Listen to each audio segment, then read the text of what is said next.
Hello and welcome back to my channel. I'm Sarah Edens, a finance coach, author, and wealth mindset researcher. We're living in really difficult economic times right now with a cost of living crisis going on as well as continuing high inflation. And can be really challenging to build wealth during times like these. Even Warren Buffett has said in recent times that he's even finding it difficult to spot opportunities right now. And he's probably one of the absolute best top geniuses in terms of being able to spot good values in the markets right now. And well, really throughout time. But building wealth is also all about our daily habits. So regardless of if the economy is up or down, if the stock market is up or down, there are wealth habits that you can practice each and every day that will just continue to build your wealth. And in some sense, you can kind of just take a deep breath and relax and let some of that tension around money go, because it actually has been studied, and stress around money is actually very, very bad for you and can actually lead to other problems in your life, such as health problems, relationship problems, mental health problems, even because of the strain that worry about money can put on you. And here on my channel, we are all about unlocking our inner millionaire so we don't have to worry about money anymore.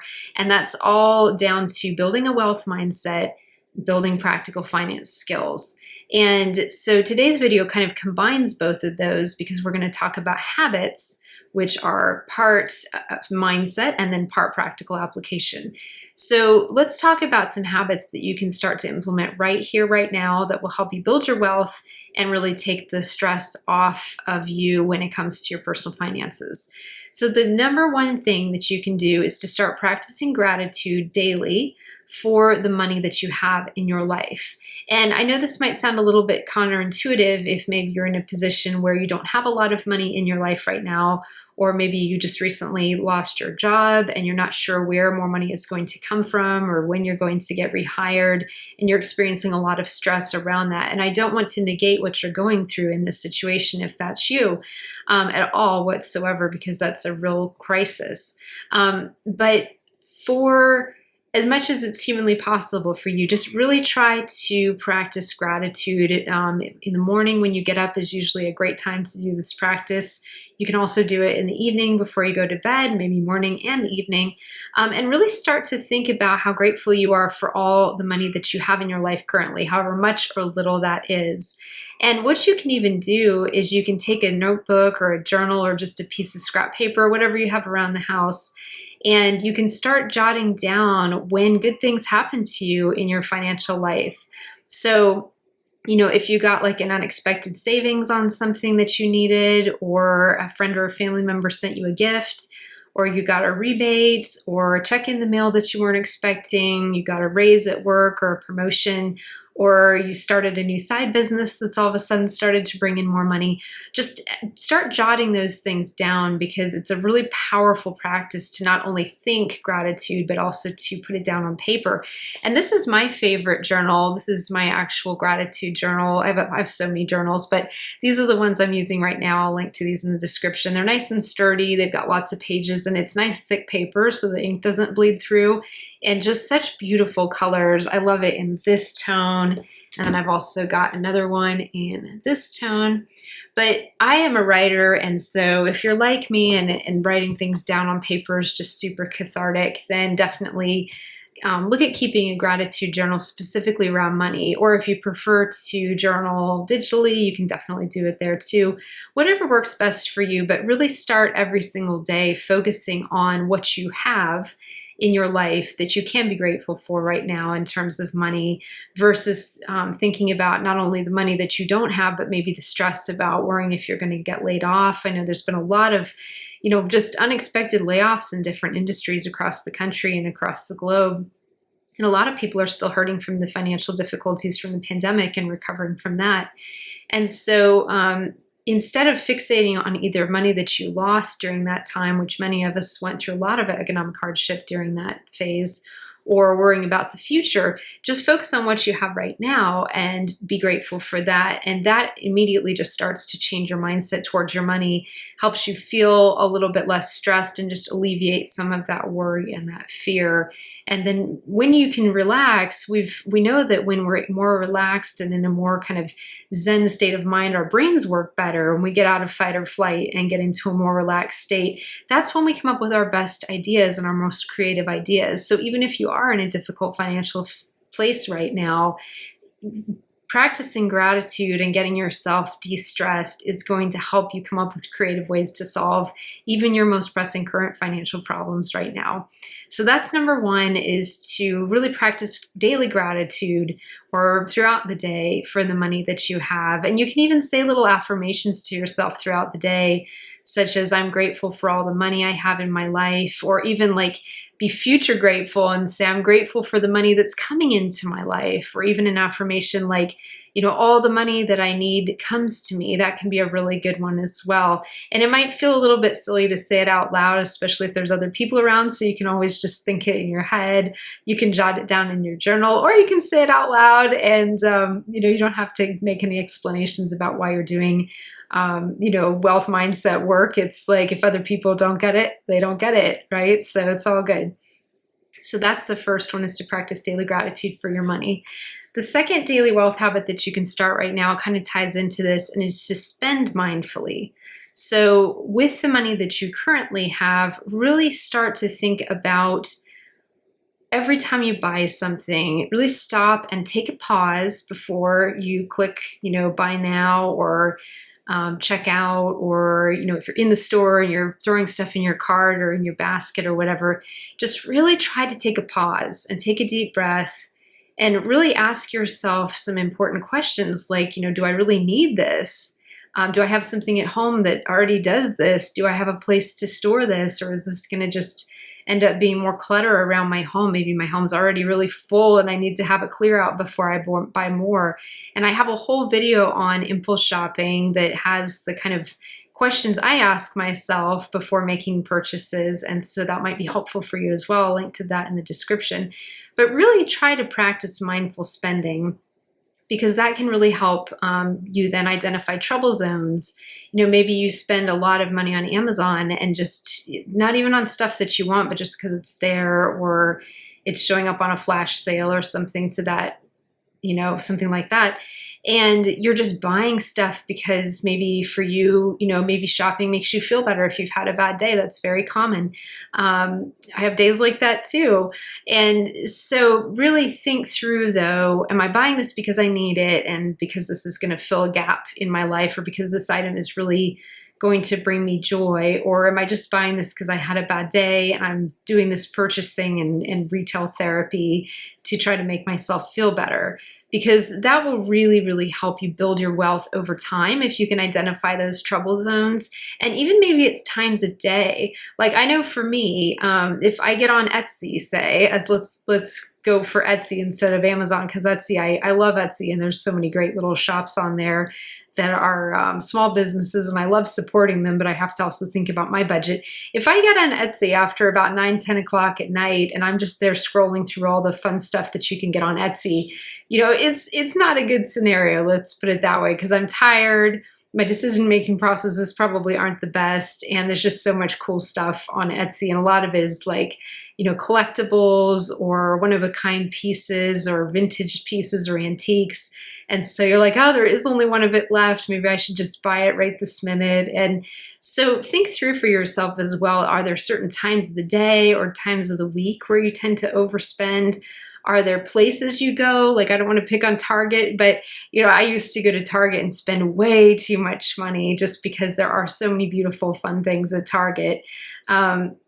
So just kind of think through, are there stores that give you particular problems? Is it times a day? Kind of where are your trouble zones? And then really start to kind of backtrack and think about, okay, how do I manage that better? Like, how do I kind of rein in those areas and then save my money for the things that really are going to bring me joy? So that every time I buy something, even if it's a fairly pricey item, let's say, I'm purchasing it because it is something I need for my business, or it's something that will help me be healthier or more active, or it's an experience that I get to share with my loved ones and my family and friends that's going to make these wonderful memories for many decades to come. So whatever the case may be, just having that mindful approach and that mindfulness towards spending and that kind of deliberate carefully thought through approach is really good to have, just because it will help you build wealth over time, because you won't be spending money on stuff that ends up at, Goodwill 2, 3 months later, or ends up clogging up your closet or clogging up your garage.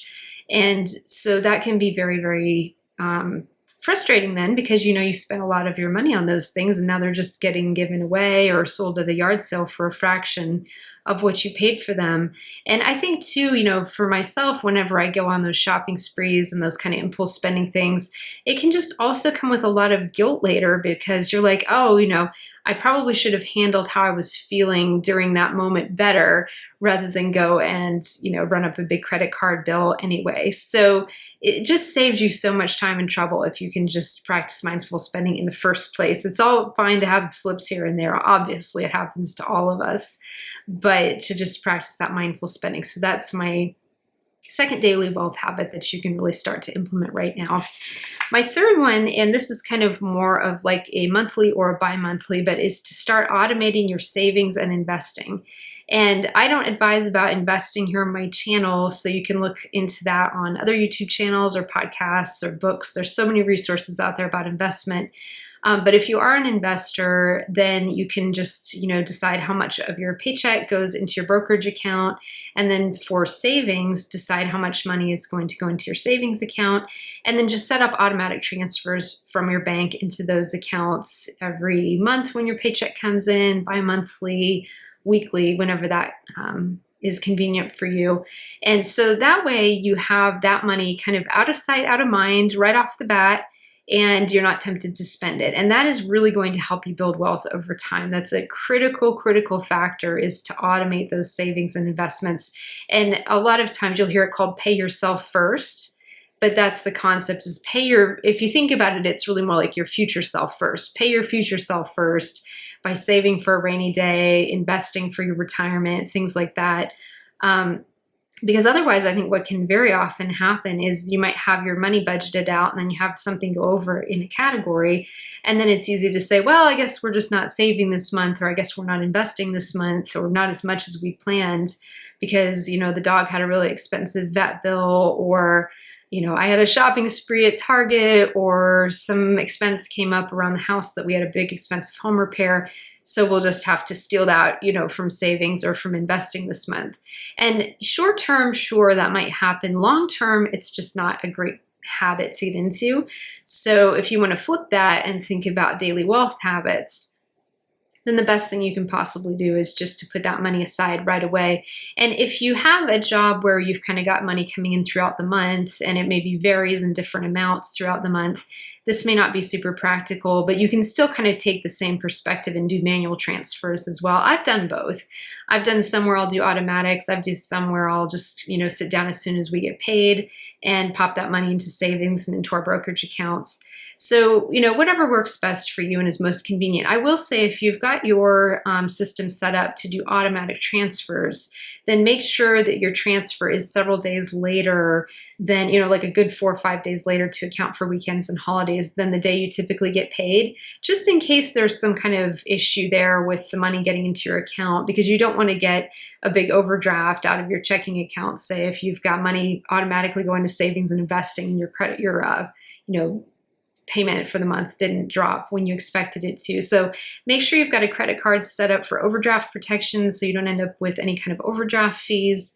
But other than that, automating your savings, automating your investing, just pay yourself first, get that right out of the way. And then that way too, that money is out of sight, out of mind. If you need to make it even harder for yourself to access your savings and investment money, then you can look at having your savings account maybe at a completely different bank, and get something like a high yield savings account and try to get the best interest rate you can on that. Because a lot of banks will pay you, 3-4% to be able to just have your money sitting in savings, which is really nice. So you can shop around for that. But if you have to log into an entire different bank to then maybe be able to pull money out of savings because you had a big expense or something like that, it just adds that extra little barrier to yourself, because not only do you want to pay yourself first, but you want to make a habit of not even touching savings and not touching your brokerage accounts unless it's a major life-threatening, financial crisis, right? Like if it's a real issue where you can really justify taking that money out, then sure, go ahead and do it. But I mean, all the time I will see people being advised by their financial advisors or their financial planners to take money out of their investment accounts to go on vacation, or to take money out of their investment accounts to do a remodel on their house. And maybe that's the right answer for them, but I would never ever recommend that my students do that, because once you've put that money in there and it keeps growing thanks to compound interest, or you've got your money in your savings account and it keeps building up that interest with that high yield savings, it really is working against yourself to take money back out of it to do something that would make more sense to just have its own dedicated savings account for, and have like home remodel fund and have a savings account for that, or vacation fund and have a savings account for that, and kind of do like a digital envelope system. It's what I do personally. I've had this for years, is I just have a digital envelope system, and I'll have different savings accounts for different things that I kind of longer term goals that I need, so that way it's there when I'm ready to take that vacation or do that home remodeling or the big home repair project, or replace the air conditioner or whatever, rather than having to go touch for sure than touch my brokerage accounts. I try very hard to just completely leave them alone and not mess with them, particularly obviously my IRAs, because those are going to cost me if I pull my money out of my IRAs. You end up with penalties and fees for that. So even more reason not to touch those. So pay yourself first. Don't touch your savings and investings is the bottom line, and it's going to help your wealth grow much faster over time. Great habit to get into anyway. Number 5. Did I miss anything? Let's see. 1, 2, 3, 4, 5. Did we talk about budgeting? I don't think we talked about budgeting. I'm like trying to remember what I missed here. So this was the other book that I wanted to talk about, and you've seen me recommend this many times before. This is called The Budget Kit by Judy Lawrence, and this is a really good book. So really another great daily habit is to just write down all your expenses every single day, and then keep up with your credit card payments every single day. I know it sounds like a lot, but if you just sit down and take 15, 20 minutes in the morning over coffee, or in the evening after dinner, and just sit down and do this, you will feel so much better, because it's something that I got into doing a couple of years back when I was learning how to budget and everything. What I found that it was easier for me to keep up with my finances every single day, rather than to have to just run up an entire 2 weeks or even a month's worth of expenses, a month's worth of credit card charges and bills, and then have to sit down and have a multi-hour marathon session paying bills, trying to figure out where the money went for the month, trying to plug it into my budget. It just got so overwhelming and so stressful. And so I would really recommend that rather than sit down once a month, if that's, your practice right now, that you sit down and do it every single day. Because that way, if it's every single day, you remember what you spent on because you just bought that item. So, a lot of times you'll see on your credit card or your debit card, you'll see Amazon, Amazon, Amazon, Amazon. You're like, what is that? Or the pets online ordering stuff from Amazon, like what are all these Amazon charges? And so it helps you, remember what you even purchased when it's all from one store like that. The other thing too that's good is you can catch any fraudulent charges that might be on there right away, so that nobody's getting away with credit card fraud, or having stolen your credit card or debit card information. So that's a good practice to just log on to your bank account, 5, 10, 15 minutes a day, log your expenses into your budget, see where you are in different categories of like how much you have left for groceries or for gas, or, have you paid the utility bills? And, speaking of automation, like we were talking about, automate all the bills you possibly can. That's a really good wealth habit as well. That'll save you having to go pay the water bill every month, the electric bill every month. Just set it up on auto pay. What I have actually is I have a whole separate checking account set up, and it's just called Rent and Bills. And that's what it's there for. I put in all the cash that's, all the money that goes towards our rent and bills every month. And then I have automatic bank drafts coming out of those to pay automatically to pay all the different utility bills that we have. And that has saved me so much bother.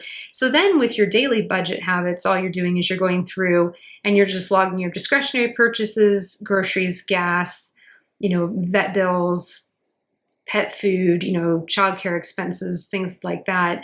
and all of your bigger bills are all taken care of. So it really cuts down so much on the time that it will take you to do your budgeting and go through and kind of keep that all tidy if you automate your major bills and then just have to log your discretionary stuff. And again, if doing it on paper, or like I like to do it in an Excel spreadsheet, if that isn't your jam, then you can also use a app like Mint, for example. I've used that before in the past as well, and that's a good one. So there's a lot of different budgeting tools, but point being just to make it a daily practice and to just avoid those multi-hour marathon sessions once a month where you're just like, maybe then the problem too is you can hit the end of the month and realize then that you've been running your budget over all month or for the last 2 months and you've got all these balances, and it can just get really, really like frustrating and make it not fun, versus if you sit down with coffee, 10, 15 minutes in the morning, that can be great. So yes, I would highly recommend that as a daily practice. And then our last daily wealth habit practice is to keep building your financial skills. So you're already doing that being here on this channel. Good job, and well done for investing in yourself this way. And I'm so happy to have you here and that we can continue to learn together how to unlock our inner millionaire by developing the wealth mindset and the finance skills. And then there's also so many different great YouTube channels out there. There's so many great podcasts. There's so many great books. People are out there offering their online courses about personal finance, and then all the colleges and universities will also have classes. So there is a wealth of knowledge and information for you to learn from. There's obviously the financial news, just so many different ways to learn, and educational sites. So it's just a really, really great time really to be wanting, if you want to learn about anything, and particularly about personal finance, just because we have such a wealth of free knowledge right at our fingertips. YouTube's free, podcasts are free, accessing stuff online is free. So and a lot of people will have master classes or webinars where you can learn a lot for free as well before signing up for their full course. So I would really encourage you to just make that a daily or at least a weekly practice as well. Is, find your favorite YouTube channel for personal finance, find your favorite podcast, and just spend some time tuning into those things and just kind of see what speaks to you the most. It depends on kind of what you're going through in your life and where you are with your finances, whether you're wanting to learn more about investing or learn more about wealth mindset, learn more about budgeting, saving, mindful spending. It just depends. And so there's a channel out there for everyone on YouTube, I think, right now, which is just fabulous. And if you can't find it there's podcasts, there's books. So I would encourage you, just take that time. Remember that you are your own best investment, and investing in your skill sets around personal finance is just going to be money in the bank for you. And just a really great practice for you to start every day, or at least every, a couple times a week, of continuing to build your financial skills and your financial knowledge. So those are the daily wealth habits that you can start implementing right now that will help you continue to build your wealth and take some of the stress off around your finances, no matter where you are financially right now. And just knowing that as you go through and walk through those daily steps and weekly habits, that you are moving yourself in the right direction. So just to recap, those are: practice daily gratitude for the money you already have in your life, have a monthly budget and keep track of every dollar you spend, whether that's on paper, in an Excel spreadsheet, a digital app, whatever works best for you. Spend mindfully, great point there as well. Automate your savings and investments so that you're paying yourself first, and then keep building your financial skills. I hope this was helpful. Thank you so much for being here and for continuing to support my channel by liking, commenting, and subscribing. I read all your comments, and it is such a joy to hear from all of you. Thank you so much for being here. Don't forget to give this video a thumbs up if you enjoyed it, and I will see you again soon in my next video.